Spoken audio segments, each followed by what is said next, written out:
Cette émission est conçue et réalisée par des membres de la communauté avec l'aide de Cogeco TV.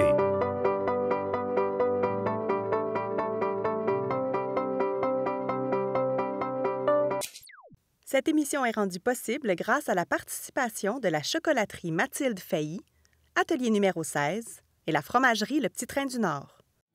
Découvrez la chocolaterie Mathilde Failly, ses chocolats fins et pâtisseries artisanales. Entre tradition et innovation, elle se démarque par le choix des matières premières de qualité naturelle et la valorisation des produits locaux. La fromagerie Le Petit Train du Nord vous propose une aventure gastronomique sans pareil, avec ses fromages de fabrication artisanale disponibles dans une centaine de comptoirs fromagers à travers la province, dans tous les IGA du Québec et sur place à la boutique, pour être conseillés et accueillis par notre équipe familiale passionnée. Atelier numéro 16, c'est votre opinion sur le web pour vivre une expérience gourmande et découvrir de nouveaux produits régionaux. Laissez-vous surprendre par les boîtes découvertes. Joignez notre agence d'artistes culinaires puisque nous sommes toujours à la recherche de nouveaux talents et produits différents. Parce que manger local, c'est chic. Bonjour tout le monde, merci d'être au rendez-vous pour notre demi-heure gourmande et santé. Cette semaine, pour nos papilles, nos yeux et notre santé, je vous propose de découvrir la nouvelle boutique et café-bistrot La Douceur du Terroir avec sa propriétaire. On jase d'alimentation hypotoxique et de digestion avec Émilia Sirois et Mélanie Marchand nous ravit sous le thème du sirop d'érable. Restez là.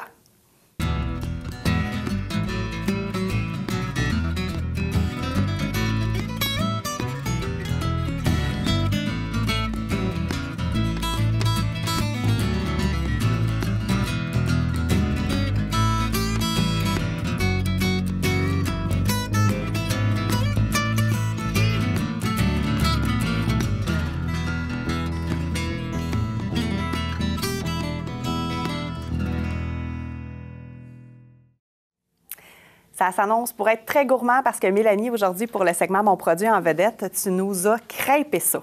Et pas à peu près 25 étages de haut. Mais je dois te dire, premièrement, Catherine, que la pâte à crêpes des saveurs d'automne, ça a été mon coup de cœur parce que moi, je fais la tournée des chefs. Je me promène partout à travers le Québec tout l'été. Et ça a été vraiment mon produit coup de cœur. Premièrement, je suis une maniaque des crêpes. Deuxièmement, je connais les propriétaires. Fait que j'ai déjà un lien d'appartenance. Donc, c'est des gens de Mirabel, Patrice Lalande et Sylvie Leclerc. Donc, c'est un couple. Et dans le fond, c'est une érablière à la base. Donc, c'est des produits d'érable. Et ce qu'ils ont fait, c'est qu'ils ont développé maintenant des produits. Donc, saveur d'automne, c'est la pâte à crêpes et saveur du printemps, c'est la compagnie, donc pour l'érable. Donc, ils ont développé ce produit. Donc, c'est une pâte à crêpes qui est prête à manger. Mais pourquoi je l'aime tant que ça? Elle est aussi bonne que la mienne. Des vrais œufs, sans agent de conservation. C'est un produit qu'on retrouve au IGA dans la section boulangerie, mais dans les frigidaires congelés. Okay. Donc, c'est une pâte qu'on va acheter congelée pour qu'elle soit toujours à son meilleur. On la fait décongeler pendant la nuit et le lendemain matin, la pâte à crêpes est parfaite et on peut se faire des crêpes. Est-ce que c'est ça qui fait peur aux gens, souvent, de manquer le mélange puis que la crêpe soit pas optimale? Donc, c'est une solution parfaite pour C'est la solution parfaite, mais également, c'est que ça nous fait gagner du temps. Puis une pâte à crêpes, c'est toujours meilleur quand on la fait la veille pour que, justement, le froment naturel, donc la réaction entre l'eau et la farine, vienne donner un goût à notre pâte. Mais en plus, c'est qu'elle est sucrée avec une petite touche d'érable, ce qui donne son goût vraiment, vraiment très particulier. Mais là, si on parle de crêpes, là, moi, je me rappelle mes souvenirs d'enfance. Nous, on mangeait des crêpes à tous les dimanches chez moi. Ma grand-mère et ma mère ont perturbé cette tradition et je fais la même chose dans ma famille. Mon gâteau de crêpes, là, ça vole... magnifique. Ça vole la vedette toutes les fois. Pourquoi? Mais parce que je peux le faire à la saveur que je veux. Aujourd'hui, je suis allée très, très simple. Je suis allée avec une confiture de fraises et de framboises, crème fouettée, pas crème fouettée, crème sûre ou yogourt nature. Pour que ce soit un peu moins sucré ou juste parce que tu es une fan de ce produit-là? Non, parce que justement, le moins sucré, donc la crème sûre ou le yogourt nature, vient balancer le sucre. Et là, quand vous allez couper le gâteau de crêpes... Ça doit être super beau, C'est tellement beau. Là, on parle de 25 étages. Donc, vous voyez, le yogourt, la crème sûre, la confiture, c'est vraiment magnifique. Mais c'est qu'on peut le faire aussi en version salée. Imagine. Pour un repas, donc. Pour un repas, pour un brunch. Même des entrées, des petits morceaux pour une entrée. Exactement. Mais imagine jambon, fromage, épinards. saumon fumé avec un fromage à la crème que tu as mis des petites échalotes du capre dedans. C'est vraiment là, à l'infini tout ce qu'on peut faire avec le gâteau de crêpes. C'est magnifique, en tout cas, c'est tellement beau. Puis au niveau de la crêpe, la cuisson, c'est la même chose que... Bien, on va prendre une poêle, on va venir y mettre un quart gras, une poêle très, très chaude, et on va venir mettre une louche de pâte. Bon, mais là, on fait tourner la poêle pour vraiment étendre la pâte à crêpes, ou on peut travailler également sur une crêpière, vraiment des machines qui sont spécialisées pour faire des crêpes, mais on n'a pas besoin de ça, là. Une poêle fait le travail. Ouais. Mais là, quand on parle crêpes, je parlais, oui, de mon gâteau de crêpes qui vient voler la vedette, mais on connaît très bien les crêpes le matin, le jambon fromage, sirop d'érable à la base. Mais moi, j'ai une autre recette qui faisait très, très l'unanimité dans ma famille. Ma mère faisait des manicotti. J'ai mangé ça une fois en vacances en me disant « Ah, je vais peut-être regretter », mais moi, je suis une fan de lasagne, donc tout ce qui est sauce tomate, fromage, c'est une des meilleures choses que j'ai mangées dans ma vie. Mais pour de vrai, donc c'est pas des cannelloni, mais on dit des manicotti. Donc la différence, c'est que c'est pas une pâte alimentaire, on prend une pâte à crêpes. Ma mère faisait fromage épinard. Donc on la roule puis on la farcit. Mais dans le fond, sur notre crêpe, on va venir mettre un mélange de fromage ricotta qu'on a mis un petit peu de basilic et d'épinard. On vient le mettre et on roule. On pourrait également venir faire un cylindre et venir vraiment c'est vrai, juste le rouler comme tu expliques, c'est différent aussi. Puis on y met, imagine que tu as pris sinon de la saucisse, de la chair à saucisse ou de la viande hachée. Donc là, tu viens y mettre un peu de viande. Tu mets ça dans un plat de cuisson, une rôtissoire. Tu vas venir y mettre une béchamel, une sauce tomate. Puis là, tu fais gratiner ça. Et je te dis... Non, mais il faut pas oublier qu'il faut avoir le plaisir de manger. Hein? Puis le plaisir de manger, c'est de se gâter une fois de temps en temps. C'est sûr et certain que le gâteau de crêpes, ici, je ne le mangerai pas au complet. Je vais manger une pointe. Donc oui, il faut se limiter, mais c'est qu'on peut faire tellement de choses avec une pâte à crêpes. Et c'est un produit, comme j'ai dit, qu'on retrouve en épicerie, donc au IGA. Tout le monde a un IGA près de chez eux. Et là, les gens qui disent, il me semble que je ne l'ai jamais vu. Bien, c'est un nouveau produit. Donc, si vous ne le voyez pas, il y a quelques IGA qui l'ont déjà. Sinon, demandez à votre gérant d'épicerie. Le gérant d'épicerie va faire lister le produit pour vous. Oui, c'est ça qu'il faut faire quand on cherche quelque chose. Pas se dire, ah, c'est plate, il l'a pas chez nous, il faut le demander. Il faut le demander. Puis ça, c'est vraiment une responsabilité que le consommateur a. Les produits qu'il aime, il faut qu'il demande à son épicier. Sinon, comment voulez-vous qu'il sache que vous l'aimez, la pâte à crêpes? Donc, demandez sur un produit parce que c'est tellement bon, tellement pratique. On peut l'acheter sur place aussi. Ils ont une super belle boutique avec plein d'autres produits, mais on peut aussi l'acheter parce que là, on parle de la pâte à crêpes, mais ils ont des marinades incroyables qui sont toujours sucrées à l'érable. Ils ont des petits cornets. La différence, c'est que les petits cornets avec la tire, sur le dessus, ils viennent mettre du beurre d'érable. Mais vous allez découvrir du popcorn également qui font sucré à l'érable. Il y a une multitude de produits, mais c'est vraiment le côté amour qu'ils mettent dans le commerce. Hein? On parle d'une 5e génération. Donc, c'est vraiment de fils en père, de père en fils, je veux dire, qui transmettent les connaissances. Et c'est vraiment une compagnie qui sent l'amour quand on rentre là. Donc, déjà là, moi, ça m'attire plus que d'autres produits. Puis s'il y a des gens qui ont peur de manquer, qu'est-ce que tu dis aux gens qui te disent « Ah, moi, Mélanie, je cuisine pas, je suis pas bonne, je vais les manquer. » C'est d'essayer. Bien, il faut vraiment essayer. Puis c'est comme faire de la biscuit, faire à manger, là. Plus on en fait, meilleur on devient. Puis on s'entend que faire des crêpes, là, c'est vraiment, je dirais, une des choses les plus faciles à faire. Une poêle, seulement que mettre un quart gras et bien le faire chauffer pour pas que la pâte à crêpes y colle. C'est ça que j'allais te demander. Quand ça colle, c'est ça le problème? Oui, parce que premièrement, que notre poêle n'est pas assez chaude ou on n'y a pas mis de quart gras. Mais vraiment, même pas anti-adhésif. Là, on peut travailler avec de l'acier inoxydable. Ça fonctionne très, très bien. Mais le truc, c'est vraiment de faire chauffer un quart gras d'abord.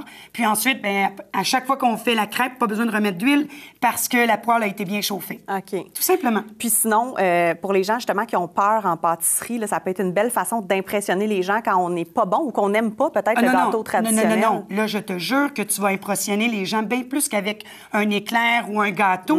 Et c'est le dessert parfait à faire avec les enfants. Ouais. C'est pas compliqué. Puis moi, je fais toujours les crêpes la veille. Elles sont froides, donc c'est beaucoup plus facile de faire le montage. Puis là, vous donnez les confitures, le yogourt à vos enfants, et c'est eux qui font le montage. Quand vient le temps de décorer, regarde, je suis pas allée très, très compliquée. Non, mais je suis allée avec les fruits frais, tout simplement. Donc, personne peut dire, ben non, c'est bien trop compliqué de faire du dessert. Le gâteau de crêpes, c'est sûr que vous allez toujours le réussir. Merci, Mélanie. Dans le fond, le message, c'est que la créativité est notre seule limite. C'est à peu près ça. Oui. Merci énormément. On se voit la semaine prochaine. Merci beaucoup. Bonne semaine gourmande. Restez là dans un instant. Je vous partage mon coup de cœur de la semaine.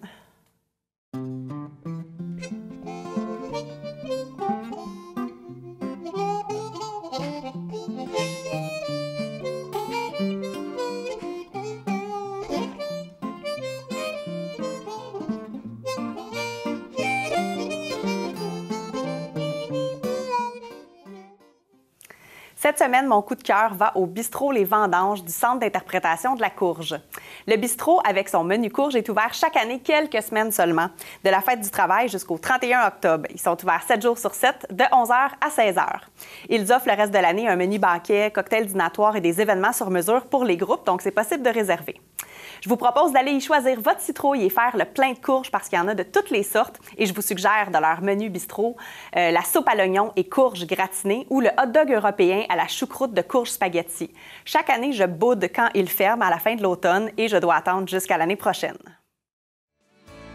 Zaan est l'aboutissement créatif de Sophie Paquette, designer de mode émergente, qui dirige ses collections avec la volonté de mettre en valeur la femme dans toute sa simplicité et sa beauté naturelle. Fièrement fabriqué au Québec, Zaan permet de mettre à profit le talent de chez nous.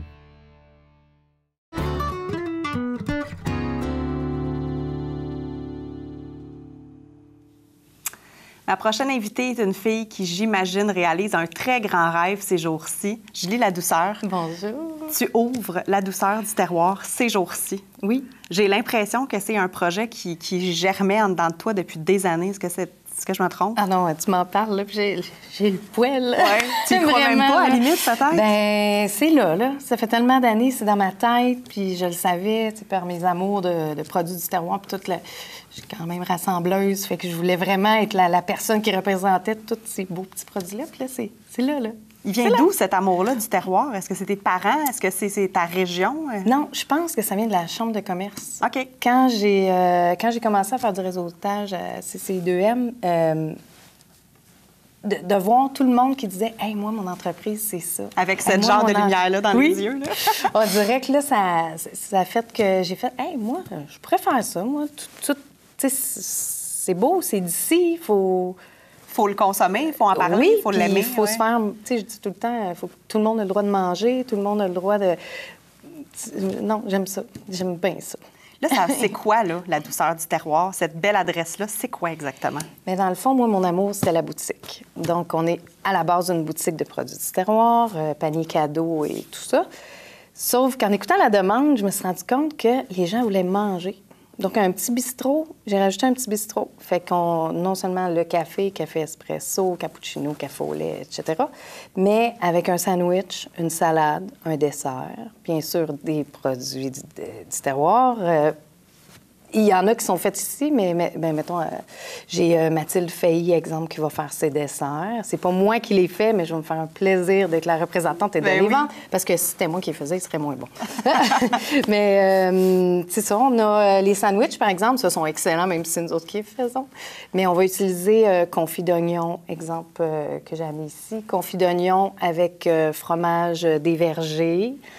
Fromage de brebis. Mm-hmm. Donc, on va vraiment mettre les produits qu'on a sur nos tablettes. Dans la bouche directe des gens. Dans la bouche des gens. Puis si les gens les aiment, bien, hey, c'est fait avec ça.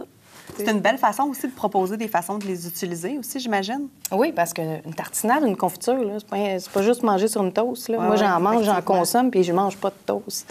Fait que je vais mettre ça sur un fromage, sur une rillette. On peut faire plein de choses. On a l'impression qu'une boutique comme ça qui ouvre, tous les producteurs du Québec vont se ruer à vouloir être sur les étalages. Est-ce que c'est le cas où tu rencontres des défis à ce niveau-là? Bien, c'est sûr que je connaissais beaucoup de monde. Je connaissais beaucoup de fournisseurs, de gens qui font ces produits-là. Moi, je pensais au début, là, entre nous autres, OK? Moi, je pensais au début, là, que fallait que je vende mon... Tu sais, j'ai dit, je vais vendre mon entreprise, je vais dire aux gens, mais oui, c'est le fun de vendre. Faut que tu sois chez nous. Ouais, c'est ça. Puis finalement, c'est le contraire. Je me rends compte que les gens sont contents. Puis, tu veux avoir mes produits chez toi. Tu leur offres un certain privilège, en fait. Fait que ça fait un petit velours, puis c'est encore plus le fun de... Mais ça doit confirmer aussi la raison d'être de la douceur du terroir. Tu as fondé ça pour une raison, puis quand tu as un feedback comme ça, j'imagine que ça confirme pourquoi tu le fais. Je pense que les gens étaient très enthousiastes là, pendant l'attente, là, je me faisais cogner dans les fenêtres, puis les gens disaient « C'est-tu ouvert? C'est-tu ouvert? » Puis, tu sais, l'amour des produits du terroir, mais l'amour du public aussi, tu sais, l'amour des clients. Moi, un client qui vient chez nous, là, c'est pas un... c'est un client, mais je veux dire, moi, ça m'intéresse que son enfant ait eu une réussite à l'école. Tu sais, c'est pas un numéro, là. Puis la semaine d'après, mais je vais lui poser la question. Puis finalement, est-ce que ça... Qu'est-ce que tu as fait avec? Ou t'as-tu aimé ça, ta visite, t'as-tu impressionné? Puis autant moi qu'autant les employés aussi. Tu sais, c'est important. Je pense que... Ouais. J'ai beaucoup aimé ta transparence parce qu'on s'est parlé pour préparer l'entrevue d'aujourd'hui. Je t'ai dit, j'ai comme l'impression que je peux pas demander à une fille dans ta position des coups de cœur. Puis tu m'as dit, oui, je peux avoir des coups de cœur. Ben oui. Puis je trouvais ça bien le fun parce que des fois, les gens disent, ah, ben là, j'ai tellement de produits, je peux pas me prononcer. Puis ça n'empêche pas que tu aimes évidemment tout ce que tu représentes, mais que des fois, on a soit des nouveautés ou des choses qui nous ont accrochés, ne serait-ce que par nos goûts personnels. Parle-moi un peu de qu'est-ce qui te fait triper ces jours-ci ou des nouveautés que tu as vues. Je te dirais que parce que c'est tout des coups de cœur, j'ai décidé de les vendre. Ben oui. Mais je pense que j'ai été plus avec des produits que les gens connaissent moins. OK. Tu sais, exemple, ici, on a le mélange à crêpes du Moulin-Légaré. Nous, on connaît toute la fameuse galette de sarrasin, tu sais, du Moulin-Légaré, la galette plate. Ils en ont même fait un festival, oui. Oui, moi, c'est mon voisin. Fait que ça, tu vois, moi, je reste dans le Vieux-Saint-Eustache, je travaille dans le Vieux-Saint-Eustache et je mange des produits du Vieux-Saint-Eustache. Fait que le Moulin-Légaré a fait une farine, que c'est farine de sarrasin, farine de blé. On ajoute un œuf et du lait. Puis ça nous fait une crêpe qu'on peut faire une crêpe... pas juste une crêpe le matin. Là. Moi, souvent, je fais mes soupers avec ça, avec un petit peu de fromage, épinards ou jambon ou ce qu'on veut dedans. Là. C'est excellent. Fait que j'ai ça, mes coups de cœur, et j'en ai plein. Champignons saporène, qui est tout nouveau, là, qui est à la Baillie. La semaine dernière, oui. C'est tellement un beau produit. Puis en plus... Là, j'ai pas cuisiné encore avec. Là, j'en ai mangé en pigeant dans le pot. Là. Mais comme les pleurotes dans l'huile. Les pleurotes dans l'huile, on peut utiliser l'huile aussi. Puis oui, tout à fait, pour faire une vinaigrette ou mettre sur une pizza qu'on se fait maison, là, c'est génial. Ah oui, puis il va en avoir à la douceur du terroir. Il y en a, mais ça s'en vient, là. C'est parce que là, je veux pas tout mettre en même temps, mais je suis bien excitée. Ça paraît. Puis c'est ça qu'on aime. Comme dans nos sandwichs aussi, je travaille beaucoup avec Pierre Gauthier, confiturière. Ici, on a une confiture de poire avec poire caramélisée. Donc ça, sandwich au poulet sur un pain panini avec un fromage bohème, de fromage des vergers, c'est vraiment... c'est bon. Il y a un autre aussi, confiture, dont tu voulais parler, je crois. Il nous reste une minute seulement. Oui, tartinade de dimanche matin, qui est une à Crabtree. Et même Marie-Lou, de 3 fois par jour, a fait son mariage, puis elle avait ses tartinades. Puis jeune fille très dynamique, qui en fait une poire, vanille et sirop d'érable. Que j'ai dans mon frigidaire présentement, oui. C'est vraiment bon. Je veux absolument, en terminant, mentionner qu'on aurait pu faire le tour du Québec au complet. Ça ouvre ces jours-ci, donc on te suit sur la page Facebook. On va absolument faire un tour. On mange sur place. Puis pour les gens qui produisent des petites merveilles puis qui t'écoutent, on te contacte. Oui. Vous avez l'adresse courriel là, à l'écran, de toute façon, pour les gens. C'est bon. Julie, merci énormément. Je te souhaite un immense succès. Merci très, beaucoup. Très mérité. Tu es exactement à ta place. Puis on est bien contents. Moi, je vais me tenir chez vous pas mal. T'es la bienvenue. Merci beaucoup. Merci. Restez là dans un instant. Je vous propose des idées de sortie. Découvrez la chocolaterie Mathilde Failly, ses chocolats fins et pâtisseries artisanales. Entre tradition et innovation, elle se démarque par le choix des matières premières de qualité naturelle et la valorisation des produits locaux.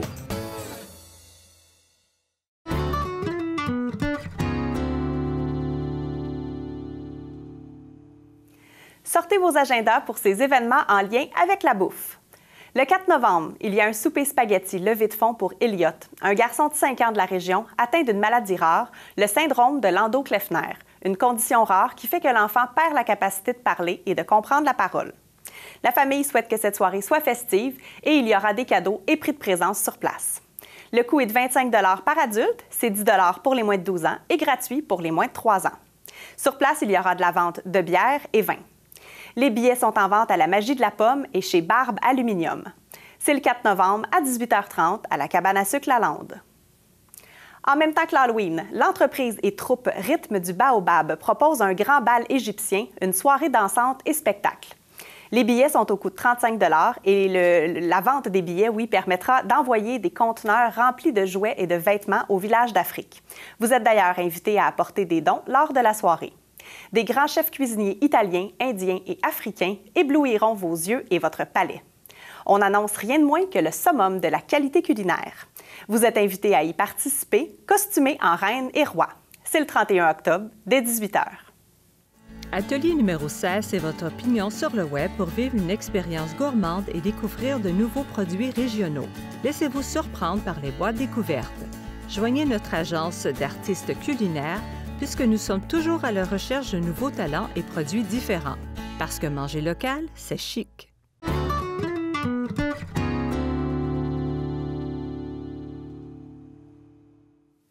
Avec ma prochaine invitée, on parle d'un bon régime de vie ou des bonnes habitudes de vie. Emilia, merci d'être là. Merci.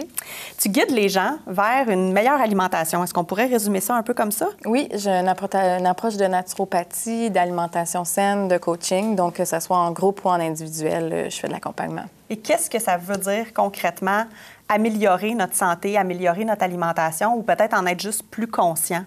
Mais ça va varier d'une personne à une autre. Il y a des gens que c'est juste pour maintenir de bonnes habitudes. Ça veut dire que ils se donnent des objectifs à chaque année, ils veulent bien manger, ils veulent être informés, ils aiment faire la cuisine, puis ils voudraient avoir des bons ingrédients dans leur assiette. Certaines personnes vont avoir des conditions de santé, des symptômes qui soit ont été en médecine conventionnelle ou on a apaisé la douleur, mais la douleur est toujours présente. Donc là, on va chercher à travers l'alimentation une façon chimique, une façon d'ingérer quelque chose qui pourrait peut-être avoir un impact sur notre petit laboratoire, notre petit corps. Oui. Donc là, on vient chercher des notions, des approches à intégrer d'une façon quotidienne. Donc, pour moi, c'est un entraînement. Donc, ça veut dire, je peux pas avoir une solution potion magique du jour au lendemain en disant « Ah, ça, du pissenlit, mange ça, c'est bon pour tout le monde, ça va faire du bien. » Puis là, on fait une recette, puis c'est parti, on engendre là-dessus. Puis tout le monde devrait manger la nouvelle tendance du pissenlit. Pour moi, c'est plus individuel que ça. Ça dépend des besoins, du rythme de vie de la personne. Est-ce qu'elle travaille? Est-ce qu'elle est occupée? Est-ce qu'elle est stressée? Est-ce qu'elle a mal? C'est quoi ses symptômes? Puis à partir de là, on peut aller travailler avec les plantes, on peut travailler avec les fruits et les légumes, l'eau, l'exercice, puis une bonne attitude.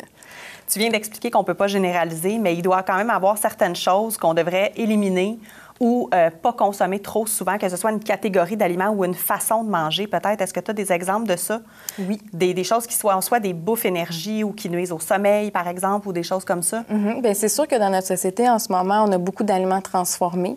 On a beaucoup d'aliments qui vont être des stimulants aussi. Je fais allusion au café, je fais allusion au chocolat noir ou au sucre raffiné qu'on va aller chercher pour aller se donner de l'énergie, les boissons énergisantes, les boissons protéinées. On va avoir il y a plusieurs aliments en fait, qui vont avoir un impact sur le corps, simplement parce qu'on les consomme aussi souvent ou on les combine mal. Okay. Je pense au gluten, qui est un sujet d'actualité en ce moment. Est-ce que le gluten est bon ou moins bon? Est-ce que ça a un impact? Au niveau de la science, c'est sûr que moi, j'utilise l'approche hypotoxique, l'approche de Jacqueline Lagacé, qui devient de plus en plus connue ici au Québec. Jacqueline, c'est une PhD qui a eu un problème de santé, qui a un problème de santé d'arthrite et elle s'est mise à s'intéresser à l'alimentation lorsqu'elle voyait qu'elle n'avait pas d'amélioration significative sur une base quotidienne. Puis elle s'est dit, OK, mais peut-être que ce que je mange a un impact sur moi. Puis elle est allée s'inspirer du régime Signalet. OK.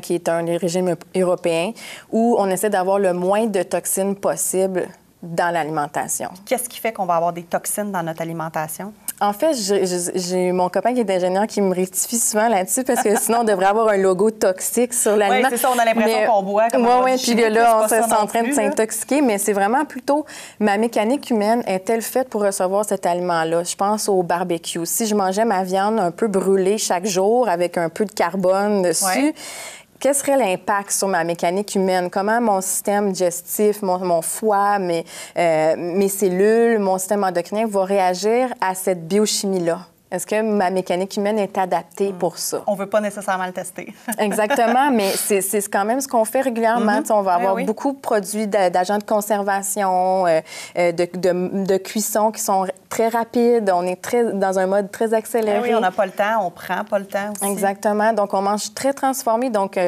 une molécule du blé qu'on avait de façon ancestrale à l'époque, voilà 100 ans, a maintenant 3 fois plus de gluten, qui est une protéine à l'intérieur. Donc là, on va avoir du gluten dans le pain, on va mettre de la levure à l'intérieur pour faire lever le pain pour qu'il soit moelleux, on va rajouter du sucre. Là, on vient perdre un petit peu les qualités d'une céréale. Puis aujourd'hui, on sait qu'avec le marketing, je peux mettre une belle étiquette de blé bien en santé, brillant, or, puis là, on va aller avoir un pain santé. Mais pourtant, si on regarde les ingrédients à l'arrière, on se rend compte que, oups, c'est vide quand même en termes énergétiques ou en termes de nutrition. Est-ce que c'est une des choses qu'on devrait prendre l'habitude de faire, de lire les étiquettes puis qu'on fait pas assez? Est-ce que selon toi, ça peut être une, je dirais pas solution, mais une décision à prendre, puis une amélioration? Absolument. De lire les étiquettes, de regarder les valeurs nutritives, de voir les minéraux, les vitamines, puis surtout de se fier à ce qu'on sait. Ce qu'on sait. Est-ce que... Moi, je sais qu'un fruit ou un légume peut être riche en potassium. Je peux aller rajouter... Je peux rajouter des nutriments dans mon produit ou je peux avoir créé ces nutriments-là à base de un peu plus synthétique. Tu sais, je peux prendre, un exemple, mon légume puis dire, bon, ben ça, c'est riche en calcium. Je peux dire, le lait, il y a du calcium à l'intérieur, mais c'est un calcium animal, c'est un calcium... C'est un gras, il y a du sucre... Après l'analyse de tout ça, qu'est-ce qui est plus naturel? C'est quoi la médecine naturelle derrière ça? Puis qu'est-ce que moi, je comprends de ça aussi, tu sais? Puis là, aller essayer de voir comment je peux combiner ça dans mon assiette aussi, puis voir au quotidien, est-ce que je mange beaucoup, beaucoup plus de pain que mes portions de fruits et légumes? Est-ce que je bois de l'eau sur une base quotidienne avant de faire un gros changement puis s'en aller dans une philosophie X en disant « je deviens végane, je deviens végétarien ». Est-ce que je m'en vais vraiment vers ça tout de suite ou je regarde les petites choses simples? Genre, je bois pas assez d'eau, comme tu viens de dire. Exactement. Ou comme quoi d'autre? Est-ce qu'il y a d'autres choses simples à quoi on pense pas? L'eau? L'oxygène? Oui, c'est ça. Est-ce que je m'oxygène régulièrement? Est-ce que je vais dehors 5, 10, 15, 20 minutes par jour bouger? Est-ce que ma santé, mon stress est ventilé dans un exercice? Juste marcher, tu sais, c'est comme si demain je disais, je vais faire un sport. Puis là, je me lance dans le tennis. Est-ce que mon corps est apte à pratiquer certains mouvements répétitifs, intenses avec une raquette? Peut-être pas. Peut-être que je devrais juste aller m'activer, aller chercher de l'oxygène. Puis c'est mon premier aliment dans la vie. Puis si j'en manque... Ah, j'adore ça, premier aliment dans la vie, oui. C'est passionnant, Emilia. Je te remercie beaucoup d'être venue nous visiter. Vers la source, donc, un autre de tes bébés, parce que tu en attends un. Oui. Félicitations, d'ailleurs. Merci. Puis pour les gens, là, on a vu des infos à l'écran, mais tu donnes des cours, des ateliers et tout. Donc, j'invite tout le monde à communiquer avec toi pour prendre sa santé en main, dans le fond. Merci. Merci beaucoup d'être venue nous voir. Restez là dans un instant. C'est la conclusion de l'émission. La fromagerie Le Petit Train du Nord vous propose une aventure gastronomique sans pareil, avec ses fromages de fabrication artisanale disponibles dans une centaine de comptoirs fromagers à travers la province, dans tous les IGA du Québec et sur place à la boutique, pour être conseillés et accueillis par notre équipe familiale passionnée.